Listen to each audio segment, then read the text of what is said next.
बिस्मिल्लाहिर्रहमानिर्रहीम। अस्सलाम वालेकुम फोर्थ क्लास। कैसे हैं स्टूडेंट्स? मैं उम्मीद करती हूँ सब ठीक होंगे। चलें बेटे उर्दू की बुक खोलें।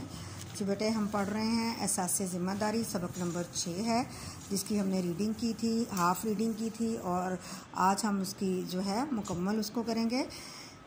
चलें। एक हमसाये ने बात काटते हुए कहा, इशफाक भाई, इस सिलसिले में हमने कई बार इलाके के सरकर्दा अफराद यानी नुमाइंदे जो होते हैं उनसे बात की है, लेकिन उनके पास फुर्सत ही नहीं है, यानी वक्त ही नहीं है कि वो हमारे इलाके की तरफ भी तवज्जो दे सके।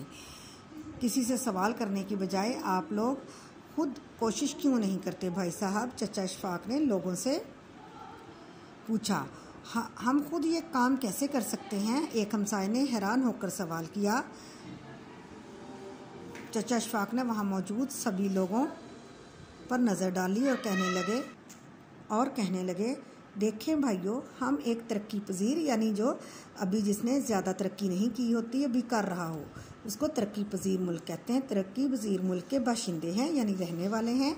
हमें कोशिश करनी चाहिए कि हम खुद अपने पैरों पर खड़े हो सकें। चचा जान की बातें सुनकर 2-3 मोहल्लेदार हम आवाज़ होकर बोले, वो कैसे? जवाब में इशफाक साहब ने कहा, वो ऐसे कि अगर हम अहले मोहल्ला को इकट्ठा करके यानी मोहल्ले में रहने वालों को इकट्ठा करके इस बात पर कायल कर लें, इस बात पर उनको राज़ी कर लें कि ये हमारा इलाका है, हम यहाँ के बासी हैं यानी कि रहने वाले हैं, तो क्यों ना हम अमदाद बाहमी यानी मिलजुल कर अमदाद बाहमी के ज़रिए से अपने इलाके के लिए कुछ करें। इस पर हसन के अब्बू ने पूछा, लेकिन हम ये काम कैसे कर सकते हैं? आखिर हमें भी तो कुछ पता चले। चचा जान इन सब की तरफ मुस्कुराहट भरी नज़रों से देखते हुए कहते हैं। चचा ने कहा, भाईजान, बात तो सीधी और साफ है कि हमें खुद ही अपनी जिम्मेदारी को समझना चाहिए। दुनिया में हमेशा वही ममालिक तरक्की करते हैं जिनके बाशिंदे, जिसके रहने वाले अमदाद बाहमी यानी मिलजुल कर काम करते हैं के ज़रिए से अपने कामों को संवारते हैं, यानी मिलजुल कर अपने कामों को संवारते हैं, करते हैं। जब हम बैरून मुल्क जाकर देखें तो पता चलता है कि वहाँ की तरक्की में अदारों और हुकूमतों से ज़्यादा खुद अवाम का हाथ है।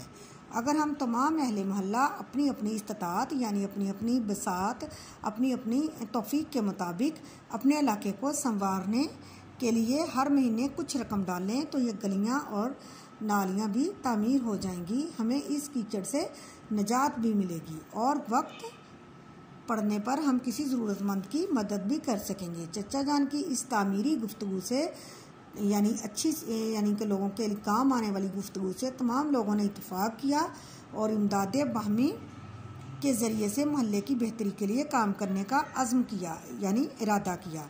अगले दिन हसन के अब्बू ने तमाम मोहल्ले वालों से पैसे इकट्ठे किए और गली की तामीर और मुरम्मत का काम शुरू कर दिया। मोहल्ले के सब मर्दों और बच्चों ने इस काम में मज़दूरों की मदद की और फिर चंद हफ्तों की कोशिश के बाद मोहल्ले की हालत संवर गई यानी बेहतर हो गई। बचे हुए पैसों से अहले इलाका की सेहत और फौरी तिब्बी इमदाद के लिए एक डिस्पेंसरी भी कायम होगी कि जब किसी को कोई प्रॉब्लम होती है, कोई बीमार हो जाता है तो उसको फ़ौरन हॉस्पिटल लेके जाने के लिए तो टाइम लगेगा ना, तो इस तरह उन्होंने एक छोटा सा हॉस्पिटल डिस्पेंसरी यानी फ़र्स्ट एड का काम जो था वो एक डिस्पेंसरी बना के इलाके को सहूलत दी। ठीक है, मज़ीद जानते हैं क्या है। तुर्की एक मुस्लिम मुल्क है जिसका दारुल हुकूमत अनकरा है। इसकी सरहदें 8 ममालिक से मिलती हैं। कितने ममालिक से मिलती हैं तुर्की की सरहदें? यानी उसके बॉर्डर्स जो हैं 8 मुल्कों से मिलते हैं और इसके दारुल हुकूमत का नाम है अनकरा। तो बेटे आज हमारी ये एक्सरसाइज थी। अब इसके साथ हम जो है अल्फाज मायनी करेंगे।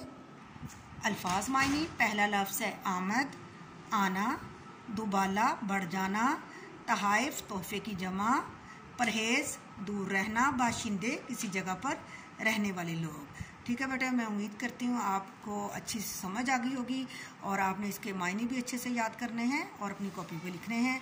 अल्लाह हाफिज़।